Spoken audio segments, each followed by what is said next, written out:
Short episode here on a personal collecting mission statement. It's thanks to our sponsors, Top Spinning the Upper Deck, Heritage Auctions, Huggins Scott Auctions, Burbank Sports Cards, Mike Stadium Sports Cards, as well as COMC.com, that's COMC.com, and Beckett Media, Beckett Grading, Beckett Authentication.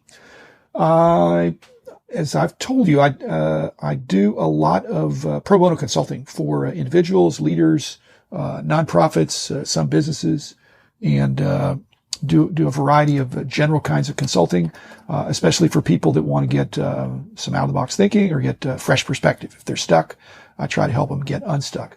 Well, one of the first things I sometimes do when somebody comes, it could be a young person, could be an old person, is that, do you have a personal mission statement?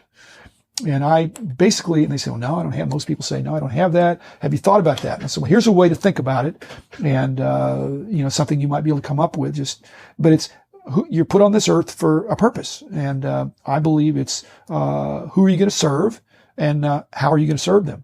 And this, service should be based on, something you're good at and something you enjoy. And if you're, serving, and serving well with something you're good at that you enjoy, it's like they say, you don't have to work. You're just doing stuff you really love doing. And the hobby can be part of that, but you could be an accountant. So this could be vocational. It could be avocational, but your personal mission statement is who are you going to serve and how are you going to serve them? So what's the parallel here for collecting? Well, again, you want to be true to yourself. You want to understand your, uniqueness. And so your personal mission statement would be unique to you. Well, maybe your personal collecting mission statement should be unique to you. I'm thinking about, Tanner Jones. This isn't serving, but he's well known that he was the Jose Canseco guy. And Jordan Hagedorn, been on here, well known and doesn't mind telling anybody and everybody that he's the Brett Favre guy. And, so they have a focus. They have a personal collecting mission. Maybe they don't have a statement, but it's pretty clear who they're going to collect and how they're going to collect. And so whether they're going to be exhaustive or like Jordan, who wanted to stop at 2,000 to keep perhaps some sanity or not, again, it's just pretty daunting. But he has a concept. So he has in effect, maybe it's not written down, but he has a personal collecting mission statement, and Tanner Jones did too. So,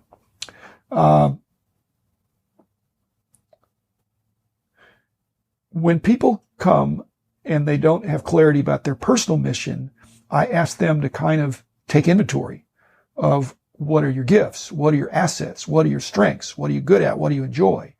Well, collecting is not the same as that, but if you had a personal collecting mission statement and I asked you a variation of that question to take inventory, what are your gifts? What are your assets? What are you good at? What do you enjoy?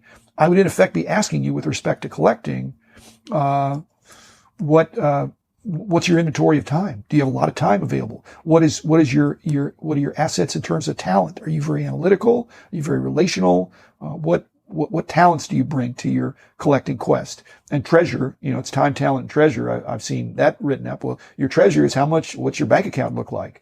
If you have less money, but more time, there's a way for you to express your collecting bug in a way that makes sense. And your personal collecting mission statement should reflect that. If you have less money, you better be realistic. If you have more money and less time, but again, like I said, maybe you have some talent, some ability to analyze. I mean, I listen to Jeff Wilson's Sports Card Investor podcast, and he is trying to give people tools that allow them to quickly discern what might be a good deal.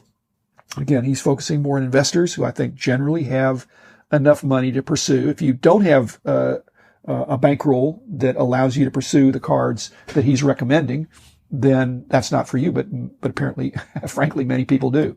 So depending on how much treasure you have or what you have in your account, how much time you have available and what your talents and abilities are, that should dictate how you go about your collecting. For me, I have enough money to pursue what I want to do. I now have more time because I'm retired, and my talent is more on the analytical side. So I've used that to have a personal collecting mission statement that reflects that I'm collecting things that I think are good deals. And I'm going to keep some of them, and I'm going to pass some of them on to somebody else that I think also would appreciate it. So I'm keeping things that are meaningful to me, things that aren't. I'm trying to find the person that would appreciate it and sell it to them at a fair price. So again, personal collecting mission statement doesn't have to be formal, but you don't have to collect like everybody else, just like my herd episode. It's, you need to be true to yourself, take stock of what your assets are, and then pursue collecting with that in mind and enjoy. So thanks again. Talk to you tomorrow.